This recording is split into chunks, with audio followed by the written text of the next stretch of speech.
Inflation numbers that was released yesterday by the National Bureau of Statistics, which now put Nigerian inflation numbers at 14.46%. Of course, last month, the inflation number dropped to 16%, just a little above 16%. 16%. I mean, this latest drop now is the 8th time that we are experiencing that this year. Indeed, whether the decrease in inflation number actually reflect what is happening on the streets is what Nigeria themselves will have to speak. Or is this part of a way of meeting the federal government target set for 2025 budget? That is also a question that we'll continue to ask until we are able to match data with reality. But let's talk to a financial analyst, Mr. Wilson Agaba, who joins me via phone from Abuja here. Good morning, Mr. Wilson. Hello, Mr. Wilson, are you there? Yeah, I'm here. Good morning. Good morning, Mr. Wilson. Glad to have you on Business Daily. Same here. All right. First of all, let me get your reaction to the inflation numbers that dropped from 16% to 14.46% yesterday. Of course, the government target for 2025 budget is 15%. They have been able to achieve that already and even more better. Do you think the reforms of the federal government is the reason why we're having this declining in inflation numbers? Well, that is what we can say, because the only effort to drop inflation right now is government policies. I tried to look at the breakdown, and I think we should just credit it to government policies. Let's stop at that for now. Move on in the conversation. Maybe there are other things we'll throw up. But government policies only, only government policy cannot reduce inflation numbers. But you are one of those who interact with Nigerians on the street. Are they telling you that these numbers is in a way, matching the reality on the street? You see, most times we understand what inflation really is. The figure you are seeing, when you see 14.something% as the new inflation rate, it simply means the rate of increase of prices of goods on the average is now 14.1 or 14.0. You understand? So now, it doesn't mean that the prices of goods are going to start coming down. Because for prices of goods to start coming down, you must have negative inflation percentage. But what we are saying is that the rate at which the prices are going up is beginning to match break. So it's reducing. We can only hope that the policies are consistent, or whatever factor that incidental make it begin to go down within the last few months should continue to happen, so that at least incremental change in price will continue to reduce. And as such, over time, we can expect other factors to begin to kick in and lead to a true change in price. By what I mean, reduction in prices and services. Then the other part of it is this: what accounts for the change that we see on the overall? Sometimes these changes are huge reduction in price of certain few items that constitute the bucket of items which we use in computing this inflation rate. And those items may not be items everyday Nigerian is using. So you see how it works. But when these items, the change in their prices is significant, it's going to affect the overall. In fact, the way the inflation rate is computed is that there's a bucket of items. By bucket, I mean a bracket. Maybe 20, 30 items. Their prices are checked daily, and the changes in their prices are calculated and then averaged. And then compared with the base year. So that is what leads to what you are calling inflation rates today.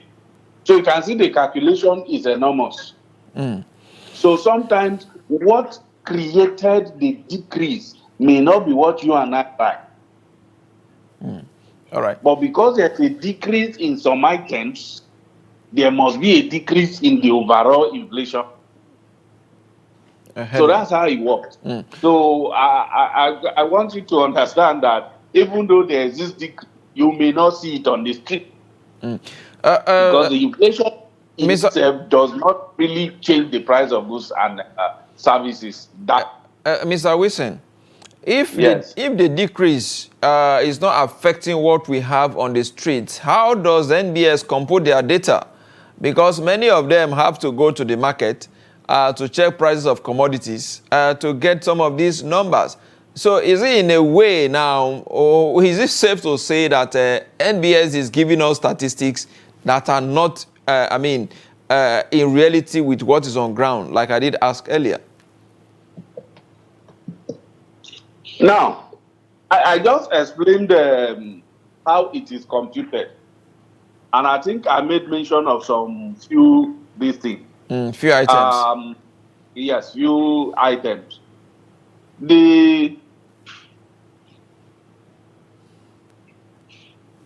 Go ahead. Okay, the NBS has about 740 goods and services. Ranging from food, housing, transport, etc. And they get the prices of these goods every day. So it is possible for you to calculate the change in price for this good every year. Right? Yeah. And then you can compute the average change in price of these 740 goods and services. And then you compare it to a base year. Like what happened earlier this year, or was it last year, when the base year for our inflation was shifted closer, thereby reducing our inflation from 30-something to 20-something almost immediately. Absolutely. So you take a base year. So you say inflation in 2015 was 10%. So for every other year, I am going to compare it to 10%. So what the NBS does is to get the prices of these 740 groups, compute the average change, then compare it with that 10% for that base year. So they will now tell you, okay, the inflation has reduced by XYZ. Now, what I was explaining earlier is that out of these 740 goods, maybe there's housing, there's transport, there's... Now, some of these items that may have rate changes in price enough to affect the average change in inflation may not be what the average Nigerian on the street buy every day. And if it is not what we buy every day, we will not feel the change in price. But it is only when the items that we buy every day, like food items, like transport, like airtime, and all of those things, have a gross change in price that is affecting the overall inflation. That is when you and I. However, okay, go ahead. I understand you very well. So in a way now, maybe NBS in a way is misplacing the priority, not really focusing on the major needs of Nigeria. But let's look at food inflation rate. No, hold on. Let me quickly correct that impression. The NBS, the Nigerian, the National Bureau of Statistics, is not a policy-making agency. It also is not an advisory agency. Its job is to compute statistics, is to gather data, calculate it, interpret what it means. Whatever anyone else does with it is their job. So it will not be correct to say that they are misplacing their priority, because they do not reduce the price of any goods. They are not responsible. Right. Certain environmental factor and internal factor for this organization that produces these goods and services can lead to a decrease in price. NBS just reports them. You understand? So they cannot be said to be focusing on trivial issues. All right. I just wanted to create that impression. All right, all right. That's quite understood. But the food inflation rate in November was 11.08%. That is on a year-on-year basis. If you want to compare it to November of 2024, which was at 39.93%, the food inflation has decreased by 28.85%. But to be clear, this was because of the reduction or changes in the base year from 2009 to 2019, as the case may be. But do you think each time we're giving this analysis, we should make sure that this issue of base year should be part of what we should be discussing? Because sometimes it looks like it's looking so good on paper that inflation declined from 34% to 14% within the space of 8 or 9 months. Sometimes the real story behind the numbers are not actually discussed. You know, let me. You see, that is what we have been saying. It's always a paper prop when it comes to this type of approach. Remember earlier in the days of this administration, unemployment rate was abruptly changed. And suddenly we fell from 40-something to about 4% by recategorizing what we call employment and unemployment. Now, all of these things make the paper look better, but it doesn't change the situation on ground.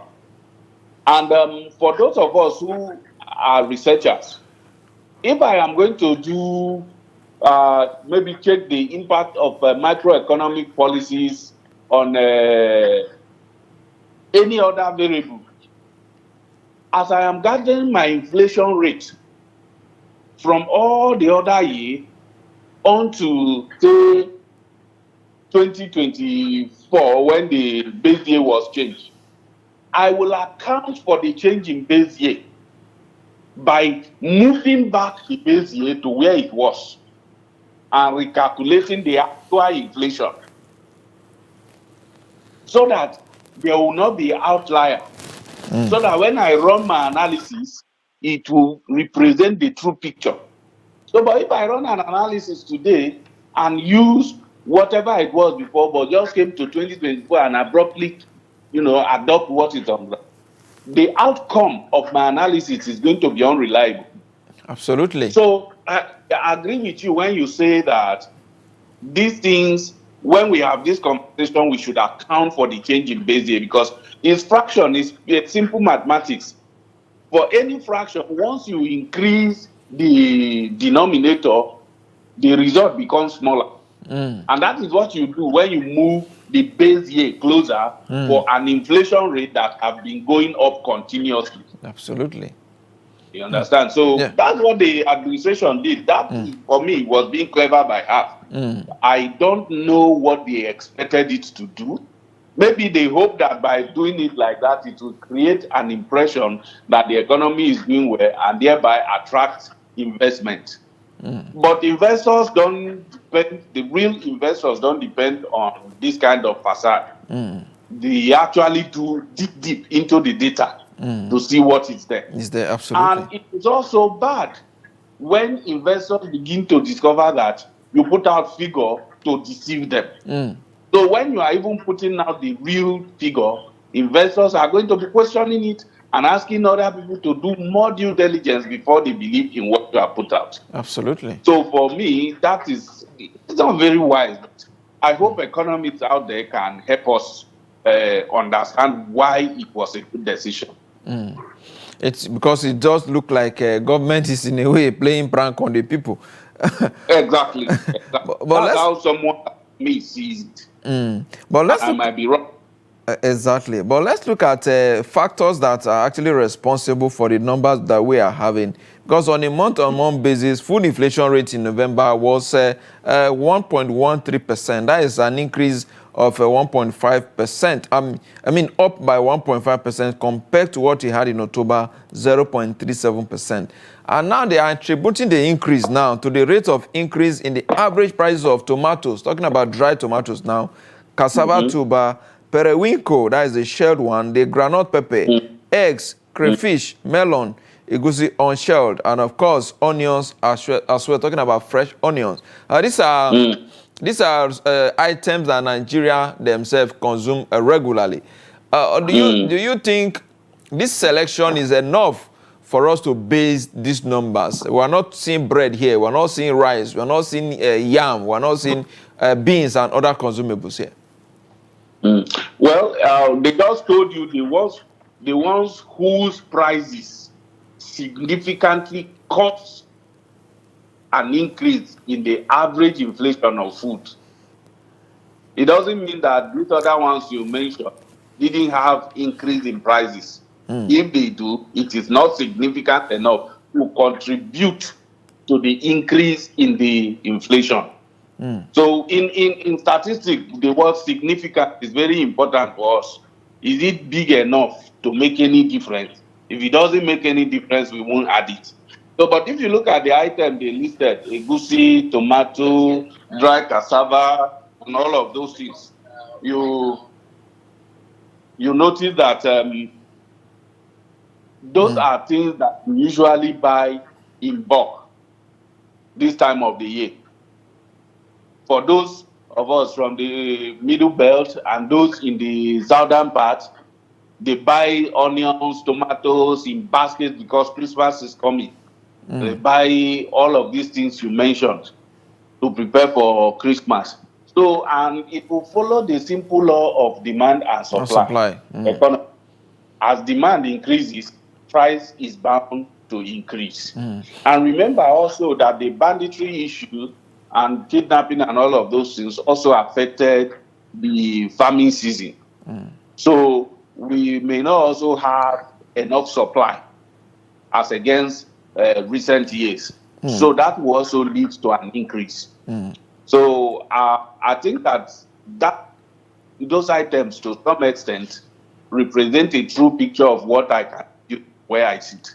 All right, let's look at the statewide inflation now, the disparities, and of course, if you look at the variations across the states, we see that on a year-on-year basis, all items inflation was highest in Rivers State at 17.78%, followed by Ogun State at 17.65%, and Ekiti at 16.77%. If you want to see the lowest number, they are mostly in northern Nigeria. Plateau State, 9.13%, Kebbi State and Katsina State recorded 13.32% and 10.60%, respectively. What do you think was responsible? Some are saying the harvest season in northern Nigeria accounted for the low inflation numbers that we are having in these three major northern states, Plateau, Kebbi, and Katsina State.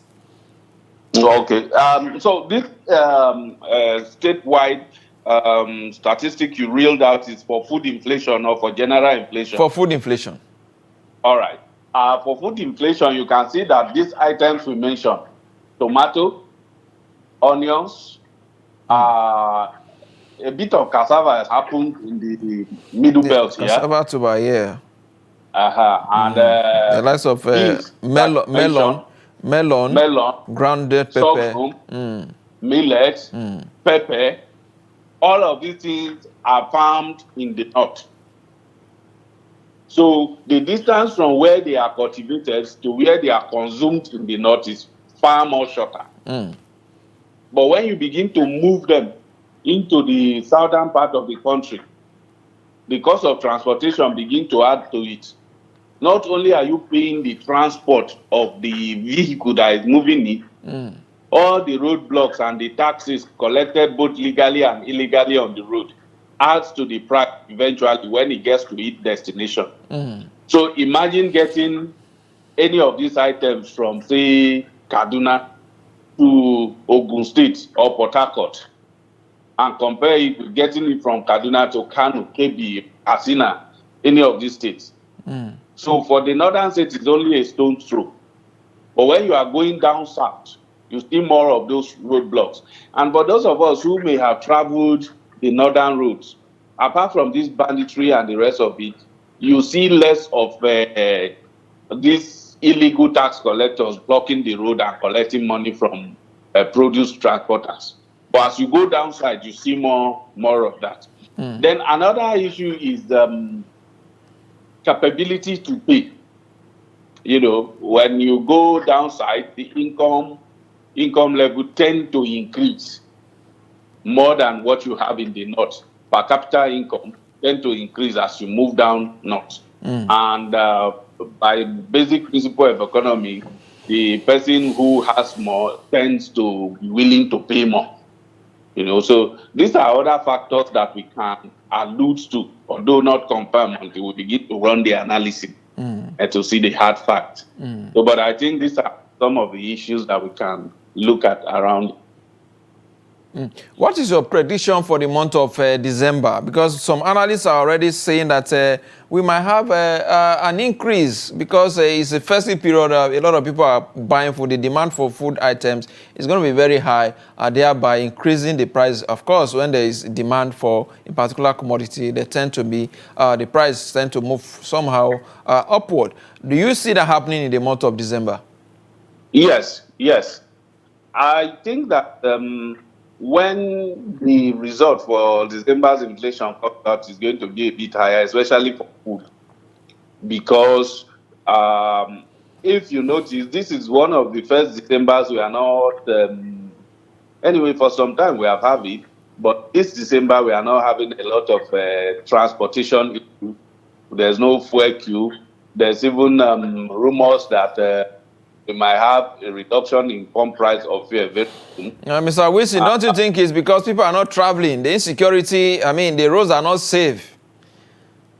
Yes. No, there's insecurity, but the lack of transportation or reduction in transportation hiccup will also make people want to travel, or at least the growth in logistic business want to make people buy things and send to their loved ones in the villages and all of that. And then people are also trying to stock up for January, because they say there are 3 months in January. There are 3 months, always 3 months in January. So people are going to stock up what they can eat from now to January. And that is definitely going to affect the price of food in January. So for now, the demand will be high, but just after the festivity, the demand will drop because, one, people will have less money to spend. They would have spent all their money during Christmas, New Year. So they don't have much and they're waiting for January salary.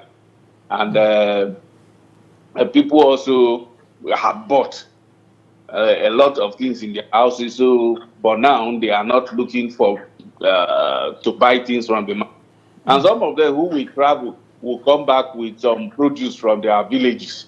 So this is going to serve them for the month of January. So my prediction is that our food inflation is going to go up higher in December, but it will drop drastically in January before picking up in February.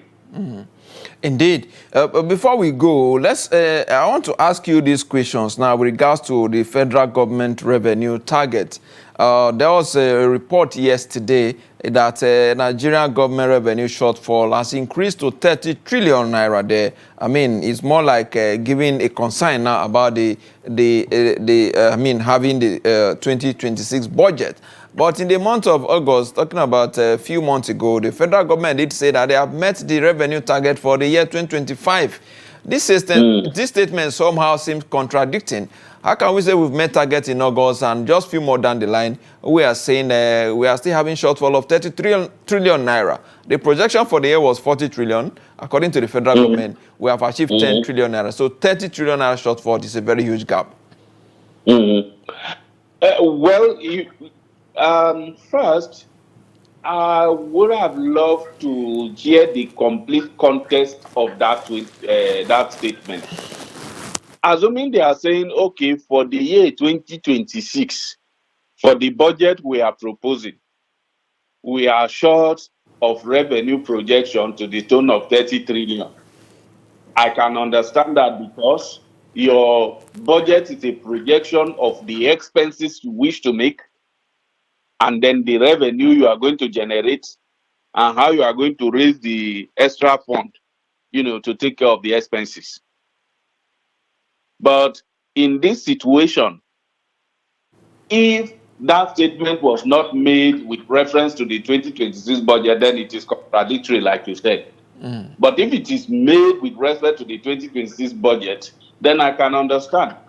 Then what we need to do then is to reevaluate our expenses. We have continued to complain that no nation with current expenditure over 50% of its annual budget can make any serious progress. Not only that, we know that legally 30% of the budget allocated for capital projects will be for profit. So the remaining 70% of it should be applied effectively. But that still doesn't happen because corruption will go there and take another more than 30 to 50% of it again. Absolutely. So all of these issues that we are looking at around, if we are able to fight corruption and reduce it by even 10%, you will see more than 70% improvement in the Nigerian economy.